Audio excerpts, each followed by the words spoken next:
Hey, what's going on everyone? Vega here for SerpentX Tech, and in this video I was able to sit down with Michael Carter from BitsBeTrippin for a short time to talk about the recent price increase from HiveOn, right? The subscription price increase and some of the features that were lost have impacted a number of our colleagues, especially in the small GPU mining space, not so much in the large scale, especially ASIC operations, but I wanted to jump on a call with him and see what his thoughts were on the situation. Now, before we get into this video, please do me a favor, hit that like button and make sure to get subscribed to stay up to date with what's going on with the channel. And now, let's hear from Michael.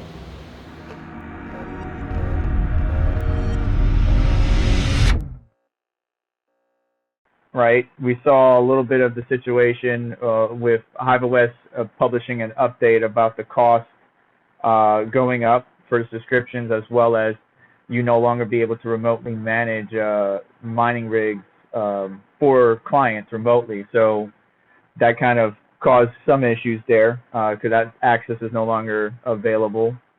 And so I just wanted to talk to you about, and I think you may have covered it on Twitter, but what are the various mining options that are out there for users or managers to assist their clients in maintaining their rigs and setups? Because you still have your GPU farm, don't you?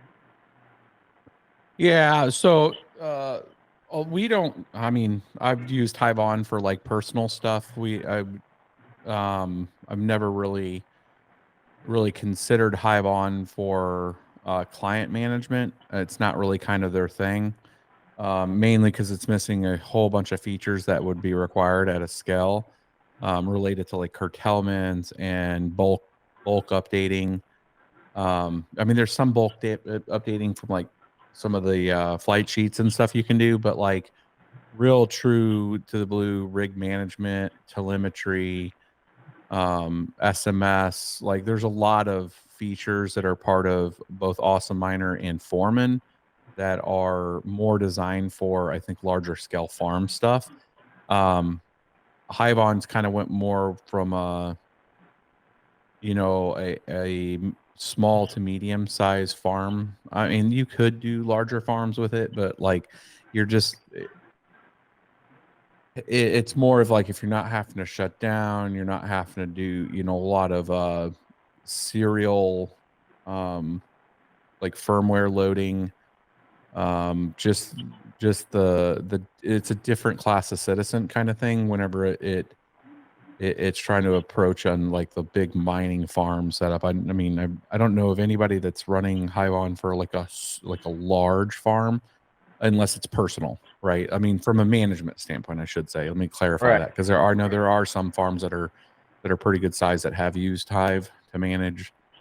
And some of their dashboarding and stuff is nice. The telemetry and stuff's been nice, but yeah, it's usually a mix between Awesome Miner and Foreman when it comes to the bigger rig management, with Foreman probably taking the lead, at much larger scale operations. We're actually transitioning right now to Foreman. There was a whole bunch of things that Foreman we didn't like when we first started looking at them about 18 months ago. And since a lot of those things have been fixed, and they've really added a lot of features. So we've started to transition the farms management stuff over to Foreman. You'll start to see a lot of that from upcoming videos from me on just how we handle like curtailments and then handle like batch updating. If it's a profile, like once we find a really good profile with a particular series of machines, like right now we're actively tuning the S19Is, which are kind of legacy older machines. They're 88.5 Ts, but we're playing a lot with the settings and finding good profiles for those, and then we'll batch push all that out through Foreman. And then depending what OS or firmware we end up landing on, we're testing all three right now, the three majors when it comes to Vanish, Lux, and Brains. Which one we land on, it depends on if we're going to use, like Lux, you use Lux Commander. That's kind of their feature tool to update Lux OS. You have to kind of run them in tandem, but like from a deployment of firmware, that kind of thing, it's some of the stuff's they're gonna hold proprietary like with Lux is, but you know, depending on what control boards and stuff you have. But you know, I looked into what Hive had here with their new billing model. I've seen some of the comments and people. I mean, I'd never really used a lot. I mean, we've used Hive before. I've had obviously videos with Hive on some of the GPU mining rigs. I do like the flight sheep concept, but you know, when you look at like their breakdown of how, you know, GPU rigs with like 5 or fewer cards, you know, like the prices really didn't change, but there's various scenarios where they did. You know, it's like anytime you do a price change, you're never going to make people happy, but it's also a reality of like what costs are. I mean, I don't know. I mean, you're always going to get beat up on any kind of price increase. It is what it is. I think they already knew that coming in. But whatever their core tenets are, so like I'll give you an idea of how they're probably looking at it from their financials, is they're going to see the mix of different types of rigs. They're going to see the GPU mix, they're going to see the CPU mix, they're going to see the ASIC mix, and they're going to look at, okay, if we pull any of those triggers any particular way, who is going to get hit? What's our revenue potential if we do mess with these triggers? And they probably have about 10 different scenarios, I bet, when they were trying to pick this revenue model. You know, depending on their costs, they had to go with what made sense for them at that time. You know, enough pushback or they start shredding people. They also have to do a competitive analysis. So obviously they would have done the work to identify what else ever the people are charging. So like essentially you go with like what your current model is, you set up a competitor model to your right and, you know, further down, and you start to look at by your grouping in tiers, be it, you know, X amount of cards per rig, X amount of ASICs, X amount of CPUs, and you look at the field on how you're priced against competition. They obviously would have felt that they could make this move and not upset the apple cart too much. If they don't do that kind of due diligence, then they're just shooting in the wind when it comes to, hey, let's see what happens. And then you end up alienating a big group if there's a huge disparity, you know, in pricing. So, you know, compared to other competitors, I haven't done the analysis to see what the difference is, but I would assume whatever they did here was they've done that analysis and it's competitive. So, yeah, I looked at the pricing compared to their competitors. Even with this price increase and the change in subscription model, it's actually pretty competitive. It's actually pretty good. It's not bad, and it was the business decision in my mind that they needed to do, right? So because GPU mining isn't as profitable as it has been in the past, and a large portion of these farms are mining at scale, whether they're mid-size or large, in ASICs, right? They might have a small GPU mix, and they're primarily ASICs, so they're using, like you said, Foreman or you know, Awesome Miner, which I you know, I'm not sure if you can talk about that, but Awesome Miner has been one of my favorites for a long time, and I think Awesome Miner, you were able to work with them to optimize some things. I'm not sure what you can speak on about that, but you know, this is an ever-changing landscape, and so you got to adapt, and that's what HiveOn did. So I'm not hating on it. I just know it's kind of making the smaller, and I hate to say smaller, but the GPU miners at a smaller scale feel a certain type of way because they can't remotely manage their client systems. But there's other options out there. There's other. What comes to mind when you think of GPU mining? Not so much ASIC. When it comes to GPU mining, what software? Like I liked hash rate, right, when it was around back then. HiveOn was okay. I think there's Rave OS. Is there any other like OS when it comes to GPU mining that you personally like? I mean, most of the one that we always used and continue to use is Simple Mining. So Simple Mining OS has been always pretty decent for us, and you know, the developers have been, you know, at least engaging, you know, like on WhatsApp, I mean, Twitter DMs. They've always responded to anything we've, you know, had any issues or anything with. And it is cradle to grave. It's a pretty straightforward setup and configuration. It's not super complicated. You download, the base image. You use, Bletcher to, write it to a USB drive. You make one change on that to what your account is, that you're connected right away. There's like the simplicity. Like I could walk somebody that's not familiar with mining through that process way easier, in my opinion, than like doing it with like HiveOn. Like HiveOn has a little more nested with the flight sheets and all that stuff. Where Simple Mining, I think the interface and the just adoption onboarding is pretty straightforward. I could also argue that depending if it's, there's some pretty easy simplicity with like Awesome Miner. Also, Awesome Miner has a really easy setup, config, nice hash. I mean, is the same way, pretty straightforward. And if you're wanting to just get Bitcoin for your hash rate, and then broker your rigs on nice hash, there's quite a few, and things have came a long way. So, I mean, think about like when I was doing pretty heavy mining, roughly about 18 months to 20 months ago was where I would say I was still making a lot of content related to GPU mining. It was pretty straightforward stuff to do testing and tweaking and stuff using Simple Mining.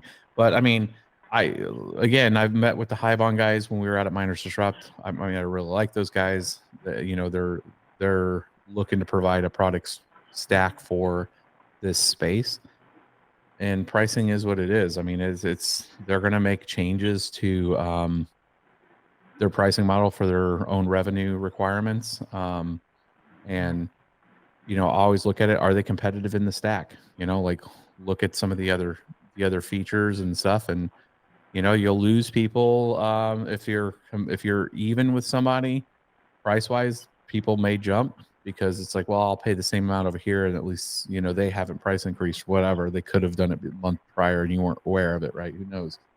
But if you really use it, it just their revenue model. You got to remember, and this is for everybody. Their revenue model isn't predicated on the profitability of the coins, right? You can't build a business around the net revenue that a miner's going to make, because all the power cost is different for everybody. Essentially, you got to look at your service of what you're providing. What's the industry stack look like if you're competing? Fall within close compliance of that cost, because otherwise you're just pricing yourself out, unless you have some features that people really need and nobody else has it. And then that's the way it's going to be ran. It's not so that I've seen some comments that people had on there that it was like, well, we're only making X amount, and that's not the point. They don't care, nor is it relevant in a business to care all the way down that stack of what mining is going to make or not make. They're providing a service and there's a fee for it. It's the same kind of argument like with inflation and all that other stuff. Like if interest rates go up, that passes through whatever business to the consumer. It's not personal. It's literally business. It's like, well, crap, if I'm paying X amount more, it's just going to pass on to where my revenue stream comes into. And once you kind of understand that, then it gives you a more balanced approach of looking at what's the most economic service to use. Does it match what you need it to do? Just make a simple Excel sheet of like, what do I care about? The ease of use? Is it features? Is it what features they are? And if you have three things that are all hitting all those features, now it comes down to price. Maybe convenience if you want easier flight sheet updating. I know they have their own standalone app on that iPhone or Android. Maybe you want to be able to do your changes on the fly, for your personal farm or something. I mean, that's going to matter. But at the end of the day, just I wouldn't get caught up in price increases more than is a competitor cheaper and does it do the things you need. But yeah, I mean, that's really what it comes down to, I think, when you're looking at it. But it does suck for the little guy. I mean, I ain't gonna lie. I mean, we're all little guys at one point whenever we were doing speculative mining with different coins. I mean, before I really started using those type of OSs, right? I was creating ones in Windows, right, with the multi-miner, that was just batch based. It was, there was no cost to it. It was just fair contribution of whatever miner that you were using. You update a few settings, hit 1, 2, 3, 4, whatever. You just hit that and it starts mining in Windows. I mean, I always loved to try to lean it out as much as possible, to where you weren't really having to pay, a dev fee or anything like that. I mean, not to put down the devs. Devs should make some revenue, and it's a really lucrative thing, especially when you have a lot of people doing it, right? Because that's like the dream. It's the scale dream, to where like you build something that has, shaving off 1.5% of everything that's mining, and then if you're if you're in like the top 10 to 20% of market share, like you're going to bring in a crap ton of revenue, right? So that's where you can get those relief valves on price, right? So the monthly cost is giving them a fixed state of revenue. At least they know what's coming in, where miners can come and go. That's kind of a variable revenue. At least if somebody's paying it, it's use or lose, right? So like if I'm buying time on simple mining as an idea, I might buy 6 months worth of mining if I use it or lose it, right? Like lose it meaning I stop mining and then I have a balance there that I can never really withdraw, right? They at least have a fixed amount of money that they can build their business on, right? So you're always going to have that in any of these business models in some way. And that's just the way it is. Well, the dev fee, that's an interesting thing that I think a lot of people glossed over, is they removed the dev fee from mining on any pool that wasn't a HiveOn pool. So that's where you're talking about a fixed income versus a variable income, or a variable revenue stream, right? They were making money off of the dev fees of people mining on alternate pools that weren't on theirs, and then obviously they have a pool fee as well for theirs, which was reduced. But that's variable, right? That that's not a fixed supply. You can't count on that 24/7. I think HiveOn is actually trying to get into the energy curtailment business. If last time we spoke to them at Mine Disrupt 2023, which by the way, Mr. Carter and myself will be at in 2024. Make sure you check out links in the description for where to get your tickets. But last time we talked to them, they were talking heavily into energy curtailment and stuff like that. So I'm not sure how they're going to implement that in the future. But for the business to grow, HiveOn to grow, they have to make decisions such as this, and unfortunately has some pros and some cons that, like you said, make an Excel sheet and adjust accordingly. What features are important to you in your day-to-day? If you have, 6, 7, 8 clients that you're managing their rigs for, what gives you the best bang for your buck and allows, ease of use and convenience. But, from an ASIC standpoint, I like Awesome Miner too. Foreman is one that I know a lot of people utilize, a lot of my colleagues in the space, and including yourself. But I mean, to me, the management of your ASICs is a little bit easier than GPUs. With GPUs, the profitability is an ever-changing landscape. So there's profit switching variables, there's power usage variables, right? Power is more core intensive, or will use more power. So you may not want to run that 24/7, or in the summertime here in Florida. So you run, a different algo that's a little bit less intensive and less power draw. So ASICs is kind of like set it and go. And Awesome Miner has built-in firmware that you can apply, but I use either Epic or Brain. Those are my 2 favorite ones that I like. I like Lux. I tried out Lux. Lux is pretty cool.